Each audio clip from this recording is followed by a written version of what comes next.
Hello दोस्तों, कैसे हो? आपका स्वागत है तिरपान स्टडी सेंटर में। आज जो हम करने जा रहे हैं हिस्ट्री का चैप्टर अत्यंत महत्वपूर्ण है हर एक क्लास के बच्चों के लिए। खास तौर पे जो यूपीएससी एग्जाम तैयार करना चाहते हैं तो इस वीडियो का जो है फायदा उठा सकते हैं और ये काफ़ी इंपॉर्टेंट भी उनके लिए रहेगा। चलिए देखते हैं हमारा आज टॉपिक क्या है।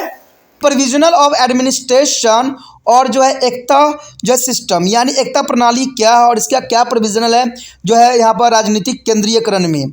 तो ये काफ़ी महत्वपूर्ण रखता है कि हमारे प्रशासन में जो है एकता प्रणाली क्या महत्व थी। तो ये जानना आपके लिए बहुत ही महत्वपूर्ण रहेगा। कहते हैं ये कई जगहों पर जो है एग्ज़ाम के व्यू से महत्वपूर्ण ये टॉपिक रखेगा, तो ये जानना जरूरी था। कहते हैं केंद्रीय रणनीति क्षेत्र से बाहर के क्षेत्र में प्रशासन को अनेक प्रकार से चलाया जाता था। तो ये तो बात सच्चाई है, इसमें दो राय नहीं है कि बाहर हर एक क्षेत्र में प्रशासन चलाने की अपनी रूल रेगुलेशन हुआ करता था और यह उस क्षेत्र पर राजनीतिक नियंत्रण के स्तर पर भी निर्भर करता था कि उस समय जो राजा हुआ करता था किस प्रकार जो है राजनीतिक नियंत्रण को जो है नियंत्रण किया करता था। सल्तनत की सीमा को बढ़ाने और उसे दृढ़ करने की प्रक्रिया 13वीं से 14वीं शताब्दी तक जारी रहती थी। कहते हैं बहुत काफ़ी इंपॉर्टेंट पीरियड टाइम था 13 और 14वीं शताब्दी तक। कहते हैं इसमें सल्तनत को सीमा को बढ़ाने का हर एक राजा का जो होता था सपना हुआ करता था कि अपने सल्तनत को वो कहाँ तक फैला सकते हैं और कहाँ तक जो है उनकी जो है पहुँचती है। कहते हैं लड़ाई में जीते गए कुछ नए क्षेत्र सीधे सल्तनत के नियंत्रण में आ जाते थे, यानी आसपास का क्षेत्र होता था तो डायरेक्ट जो है सल्तनत के नियंत्रण में आ जाता था उस समय, जबकि अन्य क्षेत्र पर आंशिक नियंत्रण होता था। इस प्रकार इन क्षेत्रों पर नियंत्रण रखने के लिए सुल्तान ने अलग अलग कार्य प्रणाली अपनाई। तो जर्नल सी बात है, जैसा क्षेत्र होगा उसी तरह की कार्य प्रणाली अपनाना जो है सुल्तानों के लिए सही मानने में सही रहेगा, क्योंकि हर क्षेत्र की अपनी एक विशेषता होती है और उन्हीं विशेषताओं को देख के जो है यहाँ पर जो सुल्तान है उसी तरह की प्रणाली अपनाया करते थे। सल्तनत से स्वतंत्र रूप से संबंध क्षेत्रों के प्रतीक के रूप में केंद्र द्वारा कुछ अधिकारी नियुक्त भी किए जाते थे। आपको शायद पता होगा, मैंने पहले भी इस पर डिस्कस कर चुके हैं कि पहले के समय में जो होता था राजा क्षेत्र को जीत लेता था और उसी राजा के जो है राज करने के लिए कहता था और उसके बदले में वो कहता था कि केंद्र को वो सालाना कुछ जो है उपहार के रूप में देगा और सदैव ही उसका ऋणी रहेगा। तो ये इस तरह के प्रावधान उस समय बनाए गए थे क्योंकि राजा हर क्षेत्र में राज्य नहीं कर सकता था, ठीक है, लेकिन अपने अधीन कर लेना राजा का सबसे बड़ी जो होती थी कामयाबी होती थी। तो सल्तनत में स्वतंत्र रूप से संबंध क्षेत्रों के प्रतीक के रूप में केंद्र द्वारा अधिक नियुक्त किए जाते थे, परंतु रोजमर्रा का प्रशासन स्थानीय हाथों में ही होता था। जो रोजमर्रा का जो कार्य प्रणाली होती थी वो वहाँ के प्रशासनीय हाथों में ही होता था और इन क्षेत्रों में केंद्र की रुचि ज़्यादातर आर्थिक मामलों में अर्थात राजस्व एकत्र करने में थी। यानी हर क्षेत्र का यही एक प्रावधान था कि राजस्व जो है कैसे एकत्र किया जाए, क्योंकि जो राजा उसको जीत लेता था उस क्षेत्र को तो उसको राजस्व में भी कुछ जो होता था अधिकार बन जाती थी। तो ये सारे बातें जो थी बहुत काफ़ी महत्वपूर्ण थी। कहते हैं इन प्रांतों की देख रेख करने की जिम्मेदारी गवर्नरों सूबेदारों पर थी। तो ये तो जर्नल सी बात है कि जो वहाँ के गवर्नर हो गया सूबेदार होगा, कहते हैं उसी के जो है पूरे क्षेत्र को देख रेख करने का जिम्मेदारी दी जाती थी और गवर्नर इस क्षेत्र का जो है संपूर्ण प्रशासन के लिए जिम्मेदार थे। उनकी जिम्मेदारी में एकत्र राजस्व के सुनिश्चित करना, कानून और व्यवस्था बनाए रखना और विद्रोह के नियंत्रण में रखना सम्मिलित था।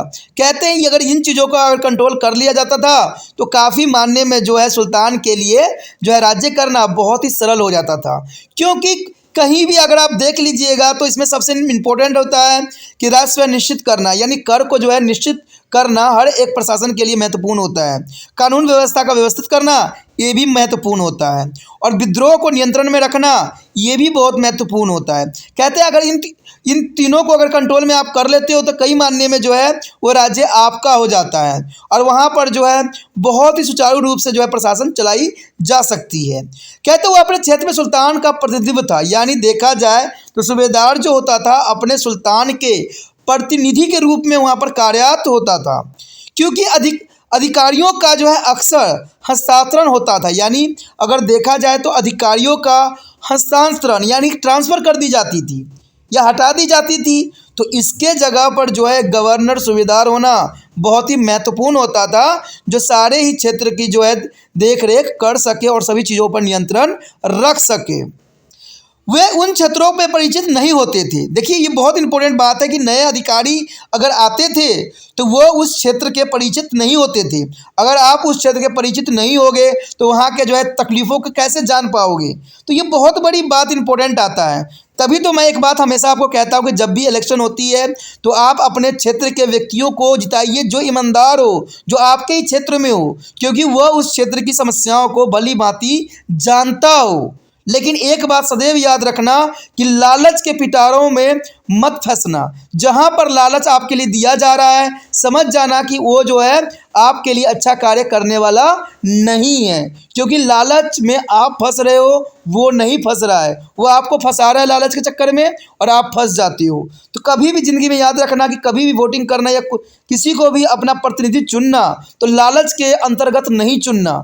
हमेशा जो है एक अच्छे नागरिक की तरह चुनना जो तुम्हारा और पूरे देश का जो है भलाई किया जा सके। तो ये काफ़ी महत्वपूर्ण उस समय भी था कि कोई भी अधिकारी अगर वो बदल जाता था तो उस क्षेत्र से परिचित नहीं होता था और वहाँ पर जो है कार्यप्रणाली करना उसके लिए बहुत ही कठिन कार्य होता था। इसलिए प्राय उन्हें अपने कार्यों को करने के लिए स्थानीय अधिकारी पर निर्भर रहना पड़ता था कि जो स्थानीय वहाँ पर कर्मचारी होते थे, अधिकारी होते थे, उस पे ही निर्भर रहना पड़ता था। स्थानीय अधिकारियों की सहायता के बिना राजस्व वसूल करना संभव ही नहीं था, क्योंकि देखा जाए तो नया अधिकारी अगर आता है तो उसको कुछ भी उस क्षेत्र के बारे में ज्ञात नहीं होगा, लेकिन पहले से वहाँ पर जो अधिकारी होते हैं उनको हर चीज़ों के बारे में जो है भली भांति जो है पता होता है। इसलिए गवर्नर और स्थानीय शक्तियाँ आपसी सहयोग से कार्य करते थे।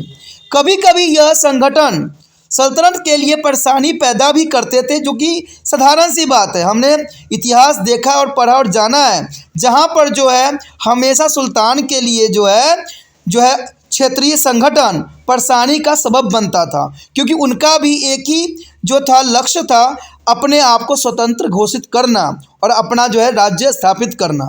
तो इसी जो है आड़ में वो लोग जो है हमेशा परेशानियां पैदा किया करते थे, क्योंकि गवर्नर स्थानीय शासकों की सहायता से शक्तिशाली बन जाते थे और सुल्तान के विरुद्ध विद्रोह भी कर देते थे। अब ये भी बात काफ़ी इंपॉर्टेंट है कि कोई गवर्नर स्थानीय तौर पे जो है पूरी तरह से जान लेता था, समझ लेता था, लोगों को अपने अंडर कर लेता था और वो क्या करता था गवर्नर, फिर सुल्तान के विरुद्ध विद्रोह कर देता था। और विद्रोह करने के पश्चात तो आपको पता ही है कि उसका मतलब क्या होगा। उसका एक ही मतलब होगा कि वो अब शासन पे बैठना चाहता है, वो राज करना चाहता है। हर लोगों का जो है, हर व्यक्तियों का यही सपना रहता है जो राजनीतिक में होते हैं, कि उनको सिर्फ कुर्सी चाहिए, चाहे इसके लिए वो जो मर्जी पैतरा अपना ले। आपने ये इलेक्शन में देखते भी हो कि जैसे इलेक्शन आता है सब आपके द्वार पे आ जाते हैं, कभी खाना खाने आते हैं तो कभी आपके हमदर्दी बन के आते हैं, लेकिन जैसे इलेक्शन जीत लेते हैं दोबारा आपको नज़र तक भी नहीं आते हैं। आप रोते रहते हो, बिलखते रहते हो, लेकिन फिर भी उनको कोई फ़र्क नहीं पड़ता है। वो तो आराम से सरकारी घर में जाके सरकार के जो है बिस्तरों पे जाके सोकर आराम अपना फरमा रहे होते हैं। जाते हैं, उठते हैं, जाकर ऑफिस में अपना हाजिरी लगा के जो है महीना लगता है तो पैसे लेके चले जाते हैं। तो ऐसे लोगों की क्या फ़ायदा राजनीति में जो ऐसे कर रहे हैं। कहते हैं जो जनता की भलाई नहीं कर सकता उसको मंत्री बनने का अधिकार भी नहीं है, और अधिकार तो उसको है भी नहीं, लेकिन जनता का भी ये अधिकार नहीं कि ऐसे लोगों को वोट दे और ऐसे लोगों को जिताने की कोशिश करे, क्योंकि ऐसे लोग सिर्फ अपना मकसद ही पूरा करना जानते हैं। सिर्फ उनका मतलब निकल जाए वो जो मर्जी करना स्टार्ट कर देती हैं। ये तो जनरली आपने देखा भी होगा, ठीक है, इसमें कोई दो राय नहीं है और अधिक बात करने की आवश्यकता भी इसमें नहीं है, ठीक है, क्योंकि गवर्नर स्थानीय शासकों की सहायता से शक्तिशाली बन जाते थे और सुल्तान के विरुद्ध कर देते थे। और 14वीं सदी के दौरान प्रशासनिक सुविधाओं के लिए इन प्रांतों को जो है 6 में विभाजित कर दिया जाता था और ये 6 का प्रशासन जो है सिकदार द्वारा चलाया जाता था। तब उपरांत अफगान काल के दौरान ये 6 सरकार में परिवर्तन हो गए। प्रांतीय स्तर पर जो है सिकदार के साथ साथ फौजदार एक अन्य अधिकारी भी होता था और इसके कार्य को स्पष्ट रूप से निर्धारित नहीं किया गया था और इन दोनों के कार्य मिले जुले ही हुआ करते थे। कहते रिश्तेदार कानून और व्यवस्था बनाए रखने में सुल्तान की सहायता किया करते थे और उसे सैन्य सहायता भी उपलब्ध कराया करते थे। वह छोटी छोटी प्रशासनिक इकाई के कार्य को भी निगरानी किया करता था। फौजदार और सिकदार के कार्य सामान्य हुआ करते थे और कोतवाल फौजदार के अधीन होते थे। प्रांतीय सतह पर अन्य महत्वपूर्ण अधिकारी वरीद यानी खुफिया अधिकारी का रिपोर्टर यानी इसको क्या कहते थे, वरीद, तथा साहब ए दीवान यानी प्रांतीय आय और व्यय का वित्तीय लेखा जोखा रखने वाला व्यक्ति हुआ करता था। तो ये काफी यहाँ पर महत्वपूर्ण बात आती है।